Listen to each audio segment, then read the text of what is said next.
All right, my opener today, because we're going to start with the openers, is actually I'm going to pass the buck because I was prompted by Bill Simmons. Um, Mike's smiling because he knows what I'm going to ask about. He's called the Columbus Blue Jackets the most irrelevant franchise in sports. Um, Ooh. and it sparked some debate. I think the thing that really surprised me is diehard Columbus Blue Jackets fans kind of seem to agree with him from what the reaction I was seeing.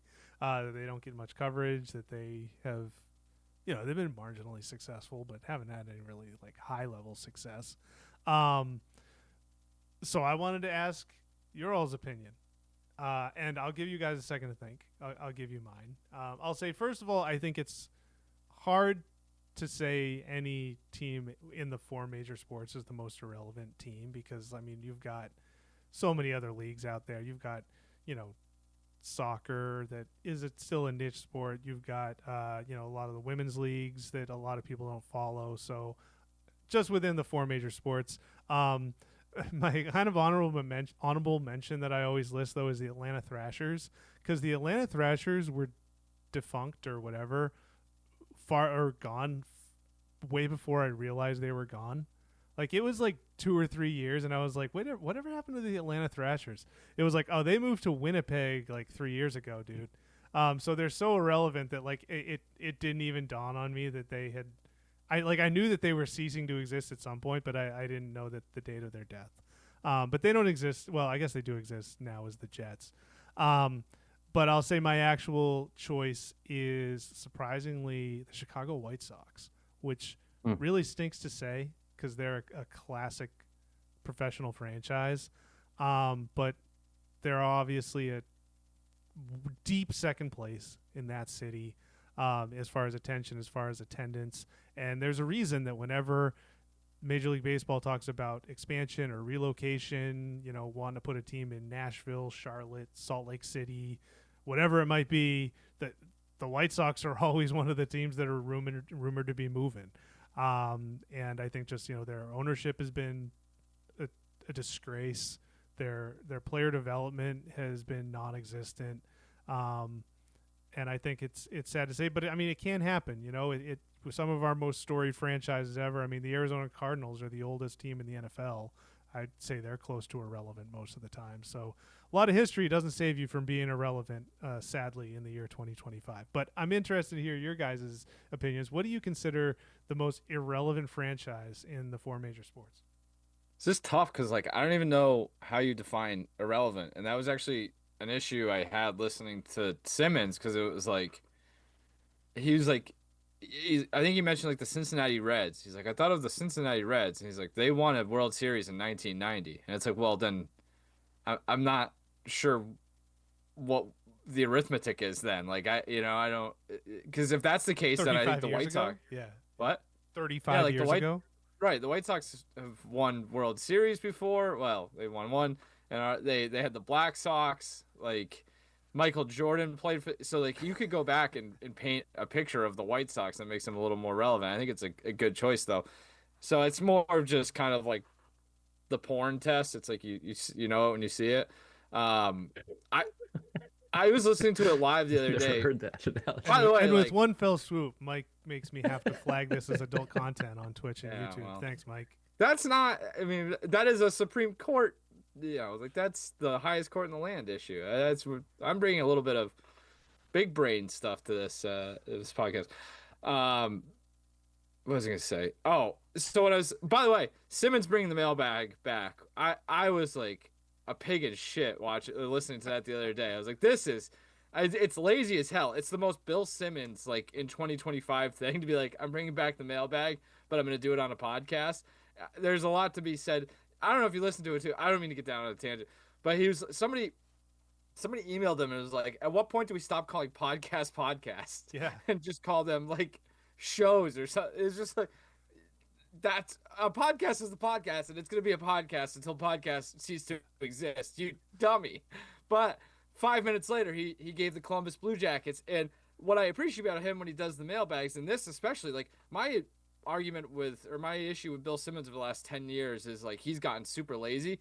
He did research for every answer that he gave, and I appreciated that. It was vintage. He, reared back and through 95. He had a lot of evidence to support the Blue Jackets, and I have a very difficult time arguing that the Blue Jackets are not the answer to this. Like it's almost unfair to pick a hockey team because it's a borderline niche sport to begin with, but like Columbus, Ohio is the most irrelevant big city in America, maybe. They have not, they've had some good players, but not great. And like it is weird if you were to say what's the one thing that takes them from irrelevant to relevant is just like head turning tragedy, like the Johnny Gaudreau thing and the goalie who died in the fire. Like it's almost like, well, they've had some weird stuff happen to them, like major headlines, but like they're never horrible. They never have anybody exciting. They're never good. The one year that I think it might have been 19, they went to the second round. And the Bruins beat them, and like, that was that. They're up there. One other team I thought of was the Nets.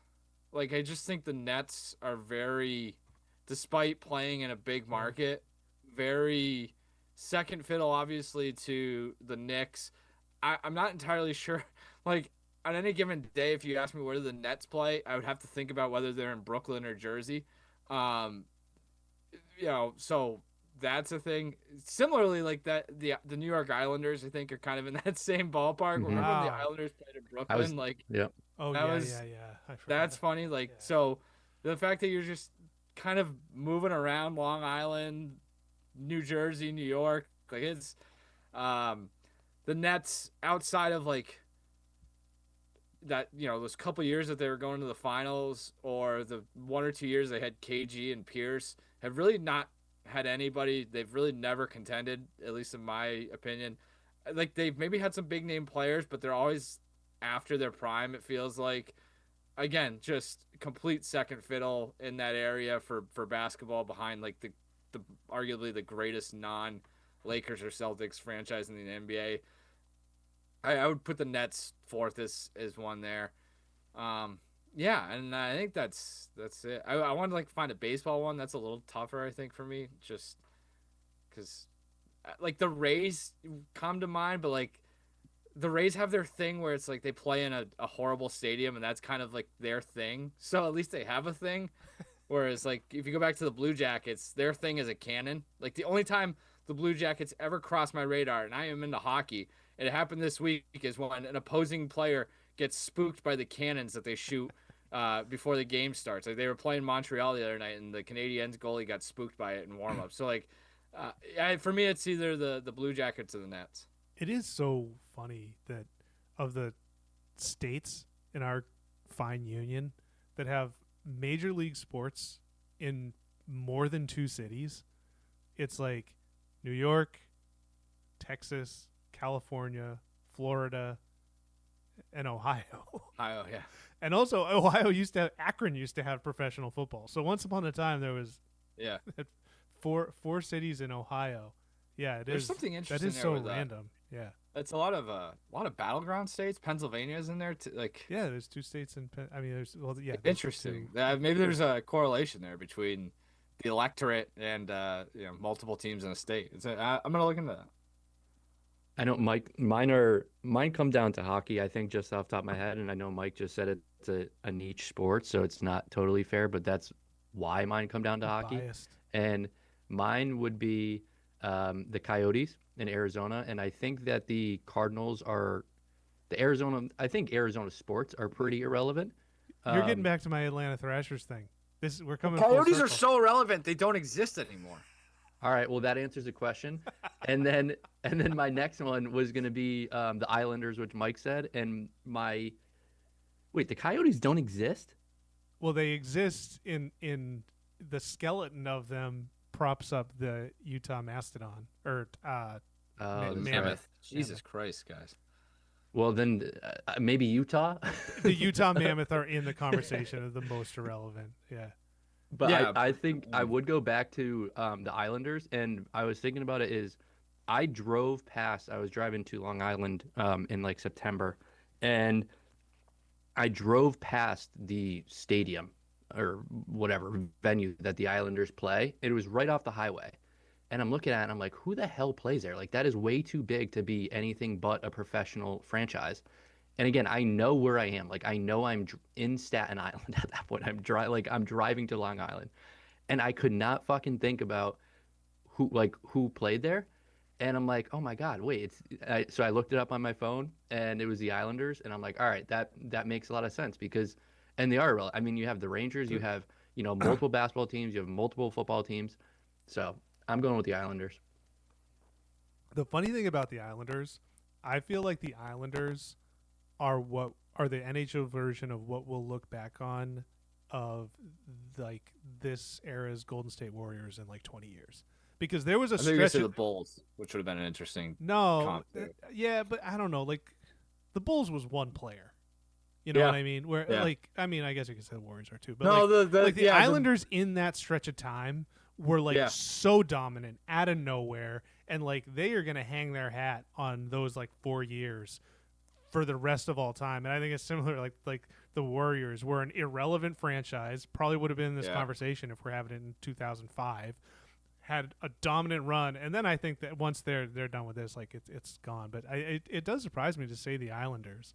Yeah, but it's funny you mentioned the Coyotes. Yeah, so like going with the Thrashers, the reason it's funny is like I remember like when the Thrashers like in the late '90s, we found out that there was going to be a new Atlanta team, and then it took like 3 or 4 years. I feel like it took for like people had like jerseys. I know Sean, you don't remember this, but like Mike, do you remember? Like I remember people having like Thrashers starter jackets and stuff for like years before they ever played a game, and it was just kind of like weird that maybe that's the way it was back then because it seems like things happen a lot faster now. Like the Coyotes to the Mammoth happened in felt like it happened in 6 months, whereas like at that time it was like even like I remember when they played their first game, I'm like, oh, they're only playing their first game now. Like there's a kid that like grew out of his Thrasher starter jacket that I went to middle school with. Which makes me think that like they were just giving away starter jackets in the '90s. It's like guerrilla marketing, where because like you would always see, it was those the most like obviously the Mighty Ducks were a big one, the Hornets. I know Teal had its moment in the '90s, so that's part of it too. But it was always you would always see kids with like random starter jackets of like expansion teams. And now now that I think about it, it's like were they just giving these away as like a way to kind of get in the the Islanders thing, I just want to hit on that a little bit more. I think the Warriors thing actually it makes more sense the more I think about it. It's like Mike Bossy is Steph Curry, like there's Savard is like Draymond Green. There's a pot man in there who could be what's his name? Klay Thompson. Like it fits. The coach there's a lot there. The Islanders is like it's easy to be like like the LA Kings or it's easy to point to like warm weather. The thing about the Islanders is that like that's a cold weather climate. It's in the Northeast, but like I don't get a hockey vibe out of Long Island whatsoever. I think that's part of it too. It just doesn't feel outside of that dynasty. It doesn't feel like it's woven into like the fabric of Long Island at all either. And I think that's the Islanders don't feel like a part of Long Island's identity. Like when I think of Long Island, I think of Billy Joel and I think of, like that type of that vibe. It just doesn't feel like a great fit either. I would almost argue like the Ducks have done a better job of like becoming a part of Anaheim than the Islanders are. I might be pulling on this thread a little too hard now, but I get that. Like it doesn't totally make sense, and I could see how Sean would just stumble across it and be like, "What is this?" So. And I went to like there was a decent amount of kids from Long Island where I went to college. And Mike, I don't know, maybe it was the same thing with you. Everybody I know is from Long Island. Yeah. Like they were pretty passionate about New York sports, and when it came to the Yankees, and when it came to the Knicks or the Nets or whatever, the Giants, and I don't know like any single person that ever marked the Islanders as like there was never an Islanders shirt or a hat walking campus at in Massachusetts, and I just think that says a lot because to the contrary, there were, there a lot of those kids were, wearing gear of their other favorite teams, but the Islanders was like never, it was just never a thought. Yeah, my best friend from college is a Mets, Giants, Knicks, Islanders fan, and he goes to like they'll go to New York, they'll go to New York City and watch the Mets before they would ever think about going 20 minutes to watch the Islanders. I also Yeah. think too the Islanders getting a new arena kind of takes away some of the Islanders thing, whereas like the Coliseum used to be like you would turn that on and it's like this is awesome. Like it was I always loved watching Bruins games because it looks like a high school rink. And that's why they had to get a new one, but that was part of like their identity, it felt like. And now that that's gone, like I'm sure that the new place sounds amazing, but it's a concert venue more than it is a hockey arena now. So that's part of the problem too. Yeah. Well, I mean, we're reminiscing about college. I had a really good friend in college who was from Long Island. He loved the Islanders. He wore Islanders stuff all the time. But yeah, I think Wow. the arena was a big thing. Nassau was like just there, like middle of. It's like in the middle of somewhere, but also in the middle of nowhere. Like it's Yeah, like it was in like across- Farmingdale or whatever. across the street from like a Popeyes and a McDonald's and a Holiday Inn, and like there's no charm whatsoever, which gave it some charm. And then it was just a concrete brick with bad lighting. Yeah, It felt like it didn't go up more than one section. It was, it would always be like, it looked like the Springfield Civic Center when you turn it on or something. yeah. It's like, yeah. Well, sorry, Isles. Apparently, two people think you're irrelevant. One person really. well, they thinks also you're haven't irrelevant. done anything in years either. Yeah. Like, when were they, I don't last know. good? I still love. They're always when- just, when they decent. were playing the Bruins a couple weeks ago, though. I was like, "This looks like hockey to me." Yeah. It was great. Their uniforms. It's a pretty good color combination. Yeah. Oh, it's was. a good color combination. Well, it was the black on gold against the Oh. blue on navy, and I think the Islanders were wearing white. Oh, it's great. Yeah.